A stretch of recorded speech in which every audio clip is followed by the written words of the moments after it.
बिस्मिल्लाहिर्रहमानिर्रहीम। अस्सलाम वालेकुम रहमतुल्लाहि बरकातुहू। Welcome to Samveda e learning class 10th standard, subject social science. Presentation by Farida Begum, assistant teacher, Phoolban Urdu girls high school, Hospet, manage by Khidmatul Muslimeen, district Ballari, state Karnataka.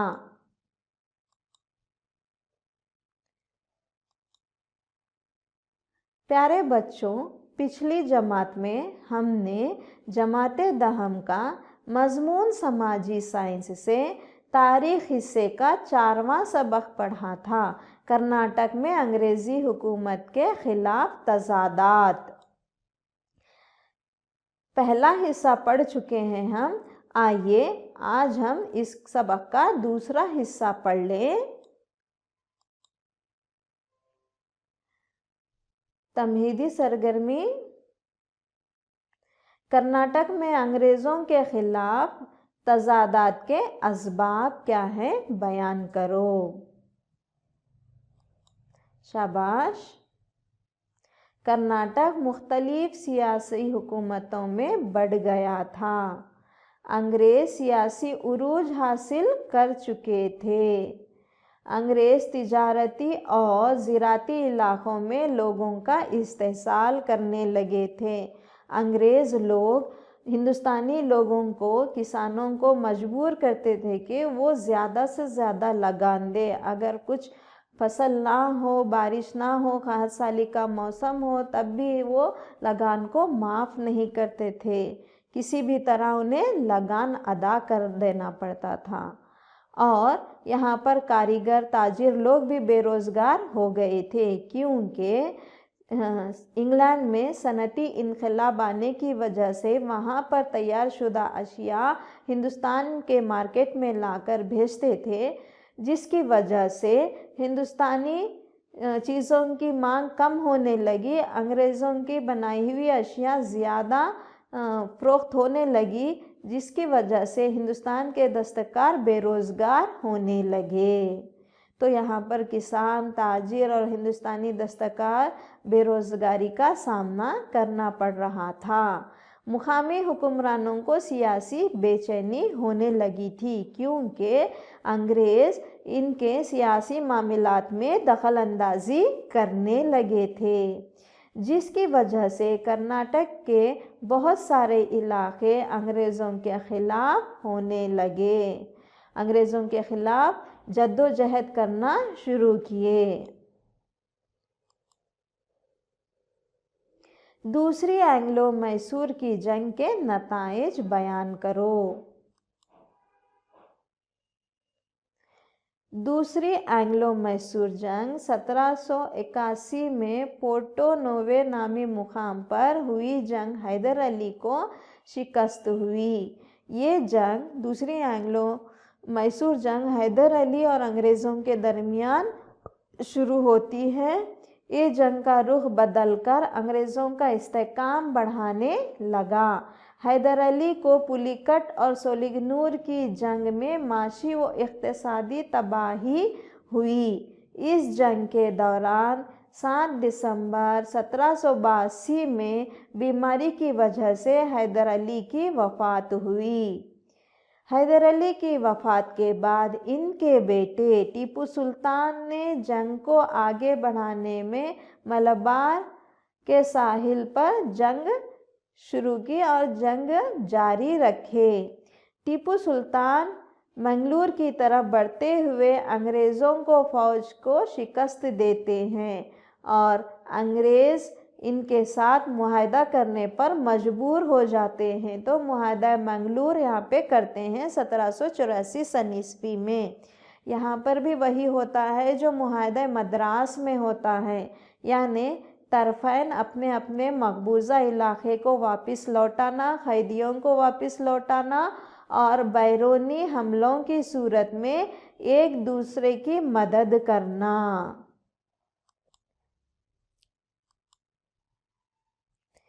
तीसरी Anglo Mysore की जंग अब कब और किसके दरमियान हुई?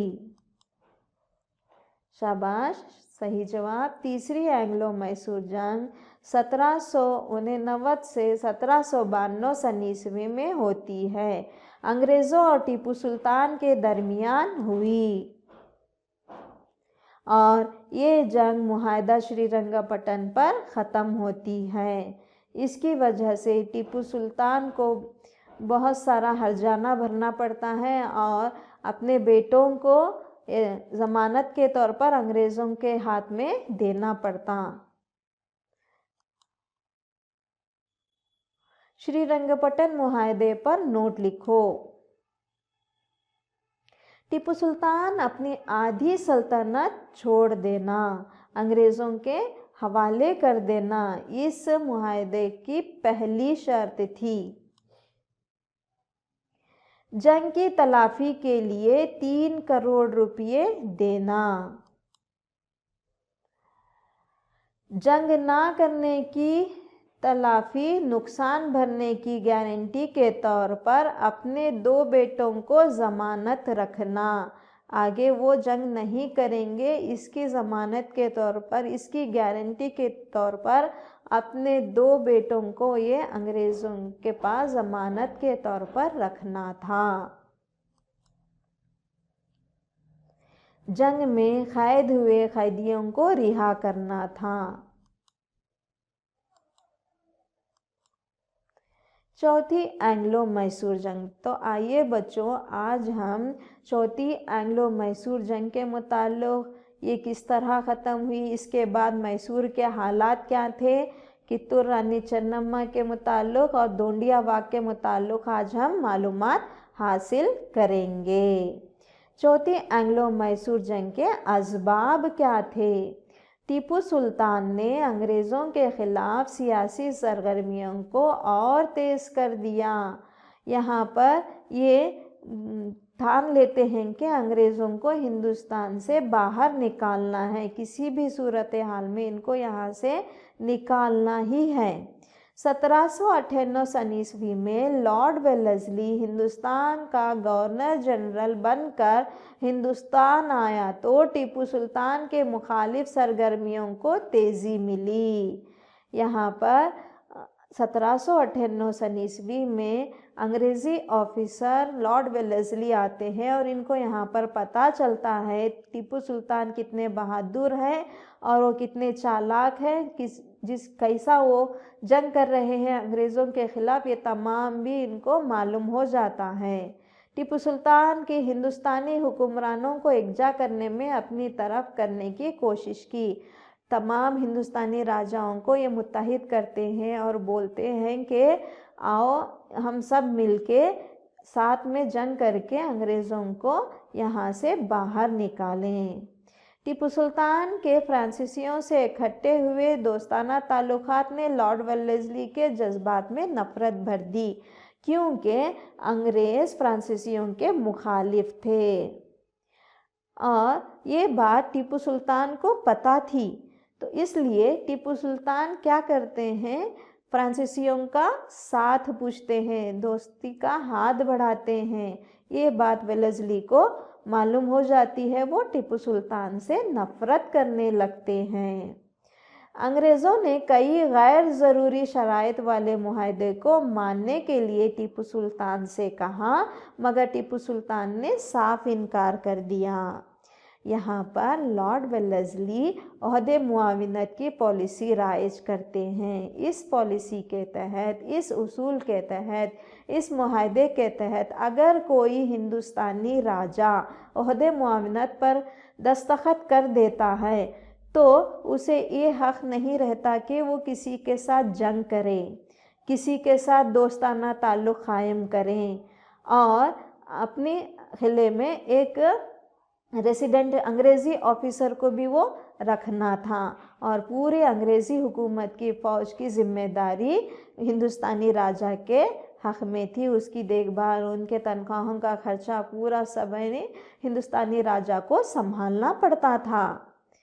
तो ये गैर ज़रूरी शराइत टीपू सुल्तान को पसंद नहीं थे। अगरचे कोई हिंदुस्तानी राजा ओहदे मुआविनत पर दस्तखत करता है तो समझिए कि वो अंग्रेज़ों के हाथ में एक कठपुतली बनकर रह जाता था। उसे ना हुकूमत करने का इख्तियार रहता था, ना कोई फ़ैसला लेने का इख्तियार रहता था, सब अंग्रेज़ों के हाथ में था। बिना अंग्रेज़ों के पूछे वो कुछ भी नहीं करना। ऐसा गुलामी टीपू सुल्तान को बिल्कुल पसंद नहीं थी, इसलिए लॉर्ड वेलेस्ली के ओहदे मुआविनत को वो मानने से इनकार कर देते हैं, जिसकी वजह से वेलेस्ली को बहुत गुस्सा आता है। अहम नुकात: इस जंग का आगाज़ 1799 ईस्वी में हुआ। अंग्रेज़ों ने टीपू सुल्तान के मजबूत किले को चारों तरफ से घेर लिया। अंग्रेज़ी फ़ौज के सामने हार न मानते हुए टीपू सुल्तान ने बड़ी बहादुरी का नमूना दिखाया। मैदान जंग में लड़ते लड़ते टीपू सुल्तान 1799 ईस्वी में शहीद हो जाते हैं। ये कहते हैं, गीदड़ की 100 साला ज़िंदगी से शेर की एक दिन की ज़िंदगी बेहतर है। इनको ग़ुलामी पसंद नहीं थी। ये कभी अंग्रेज़ों के हाथे घुटने नहीं टेके। जब तक दम रहा, जब तक ताकत रही, तब तक ये अंग्रेज़ों के ख़िलाफ़ लड़ते रहे। यहाँ तक के आखिरी सांस तक भी इनके हाथों में तलवार थी। लड़ते लड़ते ये शहीद हो गए, अपनी जान खो बैठे। चौथी एंग्लो मैसूर जंग के नताइज। मैदान जंग में लड़ते लड़ते टीपू सुल्तान 1799 ईस्वी में शहादत हासिल कर ली। टीपू सुल्तान की मौत से अंग्रेज़ को इतनी खुशी मिली कि वो पूरा हिंदुस्तान जीत चुके हैं, क्योंकि उनकी बहादुरी से, उनकी मंसूबाबंदी से, उनकी चालाकी से ये बहुत डरते थे। इस वजह से जब वो गुज़र गए, जब उनकी वफ़ात हुई तो अंग्रेज़ बहुत खुश हुए। ऐसा खुश हुए कि वो पूरा मैसूर नहीं, पूरा हिंदुस्तान कब्ज़ा कर चुके हैं। अंग्रेज़ों ने अपने मातहत इलाक़ों को मराठा और हैदराबाद निज़ाम में बांट दिए। जितने भी टीपू सुल्तान के इलाक़े जीत लिए थे वो निज़ाम के हैदराबाद के निज़ाम और मराठा और अंग्रेज़ों के दरमियान बढ़ गए थे। कुछ इलाके मराठा के हाथ में आ गए थे, कुछ इलाके हैदराबाद निज़ाम के हाथ में आ गए और कुछ इलाके अंग्रेज़ों के, और एक छोटा सा इलाका उड़ियर ख़ानदान की ज़िम्मेदारी में दे दिया गया। वही छोटा सा हिस्सा आगे चलकर मैसूर सल्तनत के नाम से मशहूर हुआ, रियासत मैसूर बना। एंग्लो मैसूर की जंगें। चौथी एंग्लो मैसूर जंग 1799 ईस्वी में अंग्रेज़ों और टीपू सुल्तान के दरमियान होती है।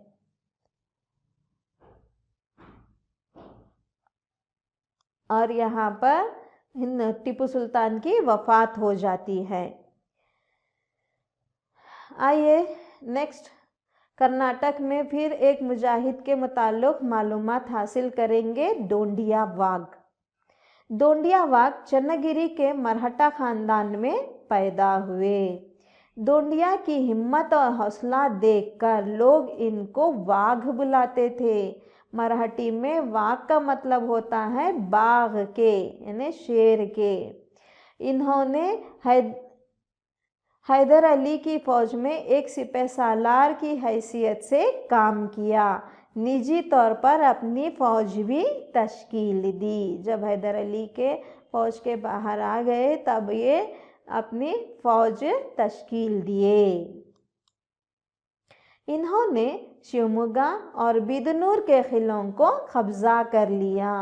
अंग्रेज़ों की मुखालिफत में कई पालेगारों ने डोंडिया वाघ की मदद की, क्योंकि ये भी चाहते थे कि अंग्रेज़ों को हिंदुस्तान से निकाल दे।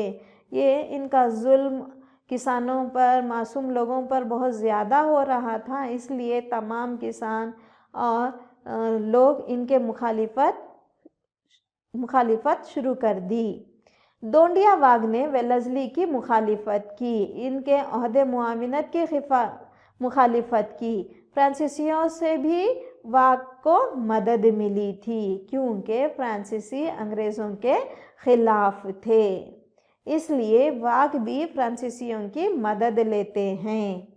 अंग्रेज़ी फ़ौज ने दोंडिया के इलाके पर कब्ज़ा कर लिया और दोंडिया वाग ने अपनी हुकूमत खो दी। आइए बच्चों एक सरगर्मी कर लें। चौथी एंग्लो मैसूर जंग के वक्त अंग्रेज़ी गवर्नर कौन था? सही जवाब लॉर्ड वेलेस्ली था। यही था जो अहद मुआवनत की पॉलिसी को राइज किए थे। चौथी एंग्लो मैसूर की जंग कब और किसके दरमियान हुई?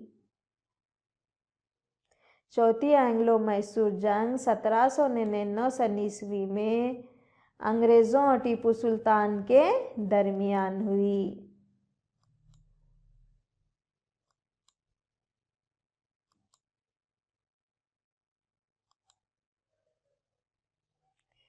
दोंडिया वाग कहाँ पैदा हुए? दोंडिया वाग चन्नगिरी के मराठा खानदान में पैदा हुए।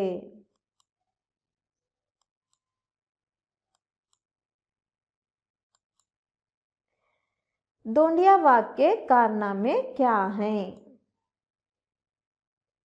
इन्होंने शिवमोगा और बिदनूर के किलों को कब्जा किया।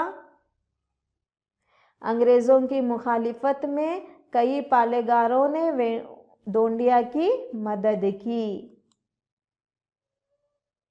दोंडिया वाग ने वेलेस्ली की मुखालिफत की, इनकी पॉलिसियों की मुखालिफत की।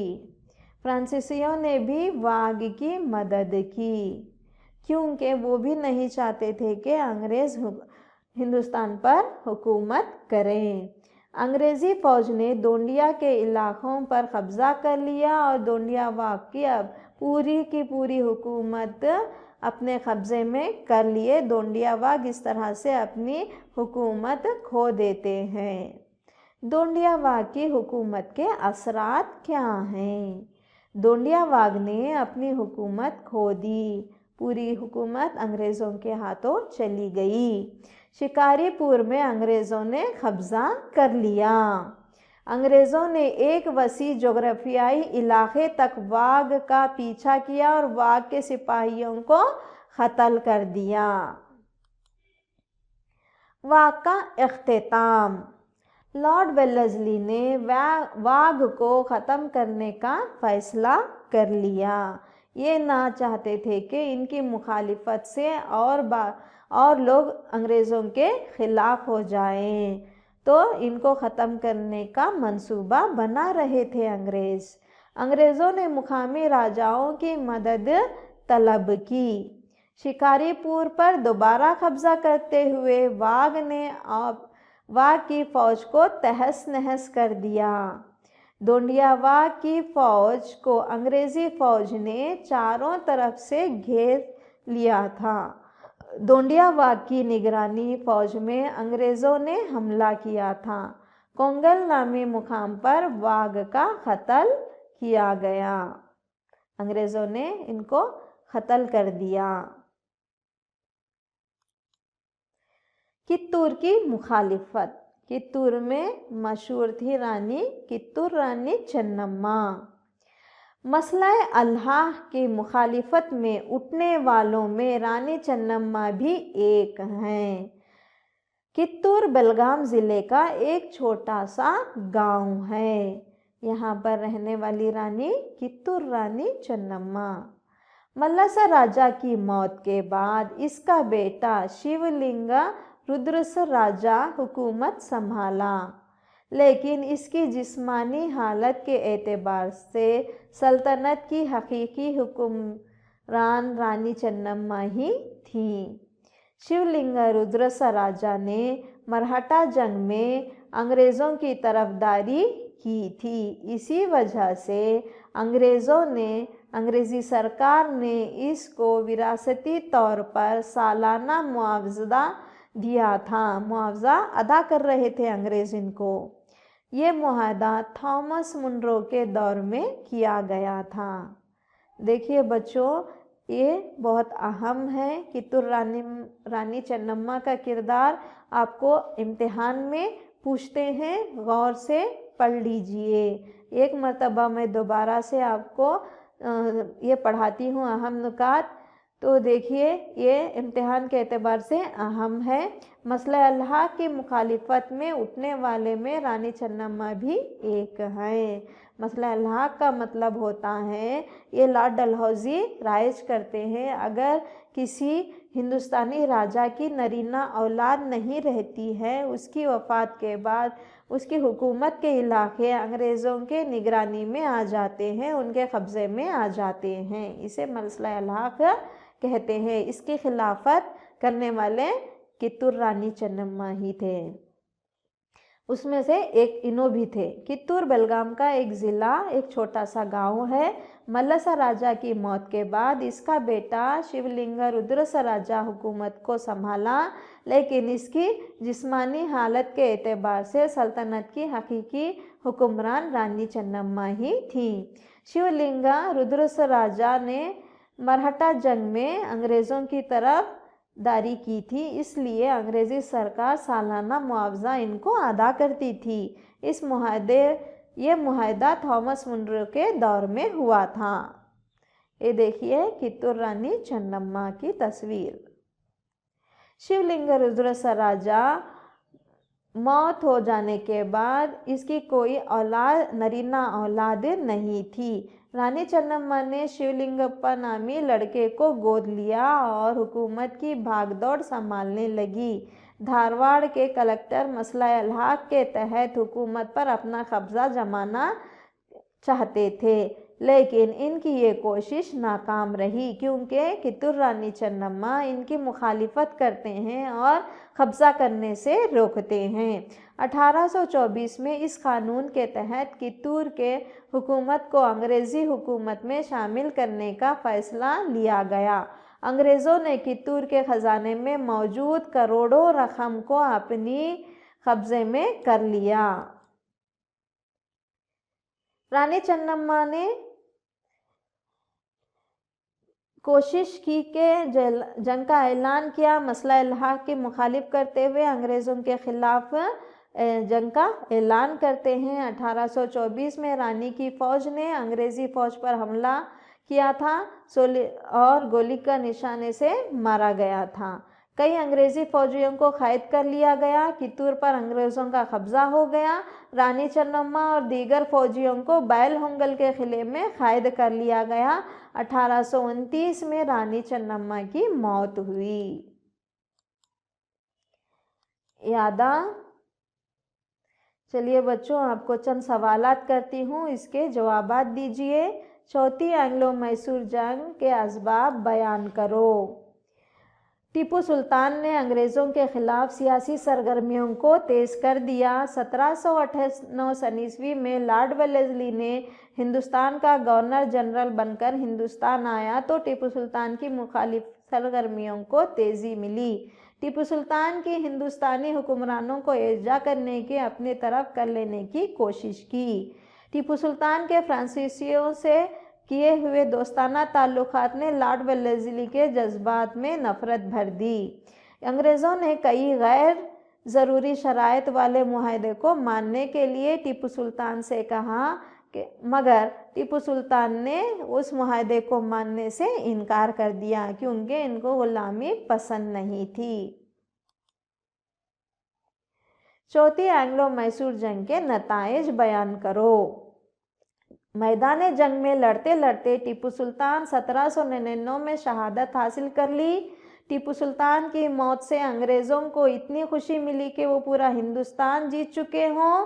अंग्रेज़ों ने अपने मातहत इलाक़ों को मरहट्टा और हैदराबाद निज़ाम में बांट दिए। एक छोटा सा इलाक़ा उडियर ख़ानदान की जिम्मेदारी में आया और आगे चलकर ये रियासत मैसूर बना। दोंडियावा की हुकूमत के असरात लिखो। शाबाश। दोंडियावाग ने अपनी हुकूमत खो दी। शिकारीपुर पर अंग्रेज़ों ने कब्ज़ा कर लिया। अंग्रेज़ों ने एक वसी जोग्राफियाई इलाके तक वाग का पीछा किया और वाग के सिपाहियों को कत्ल कर दिया। कित्तूर की मुखालिफत में रानी चन्नम्मा का किरदार वाज़ा करो। शिवलिंग रुद्रसराजा की मौत हो गई, इसकी नरीना औलाद नहीं थी। रानी चन्नम्मा ने शिवलिंगप्पा नामी लड़के को गोद लिया और हुकूमत की बागडोर संभालने लगी। धारवाड़ के कलेक्टर मसला इल्हाक के तहत कित्तूर को अपने कब्जा करने कोशिश की, मगर कित्तूर रानी चन्नम्मा ने इस कोशिश को नाकाम कर दिया। 1824 में इस कानून के तहत कित्तूर की हुकूमत को अंग्रेज़ी हुकूमत में शामिल करने का फैसला किया। अंग्रेज़ों ने कित्तूर के ख़जाने में मौजूद करोड़ों रकम को अपने कब्ज़े में ले लिया।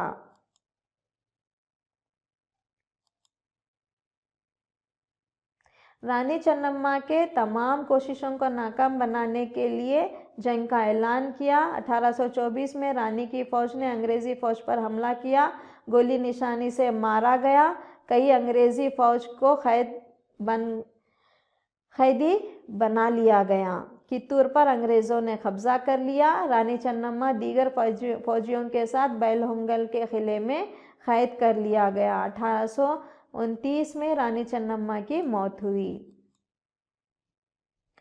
आइए बच्चों, घर पर काम लीजिए, इन सवालात को हल कीजिए, अपने मौलिमा से जांच करवाइए। दोंडियावाग पर नोट लिखो। चौथी एंग्लो मैसूर जंग के असबाब बयान करो और एक मंसूबा बनाइए। कित्तूर रानी चन्नम्मा के तस्वीर जमा करो और मंसूबा बनाओ। आप चार्ट भी बना सकते हैं या मंसूबा भी बना सकते हैं। चार्ट बनाए तो अपने क्लास में लगा लीजिए। अच्छा, इंशाअल्लाह ताला अगली क्लास में हम मिलेंगे। तब तक अपना ख्याल रखिए और जो भी पढ़ा है वो अच्छी तरह से मश्क कीजिए। सोशल डिस्टेंस मेंटेन कीजिए, मास्क पहनिए, सैनिटाइज़र का इस्तेमाल कीजिए, हिफाजत से रहिए। इंशाअल्लाह ताला अगली क्लास में हम मिलेंगे। तब तक अल्लाह हाफिज़, जज़ाकल्लाहु खैर।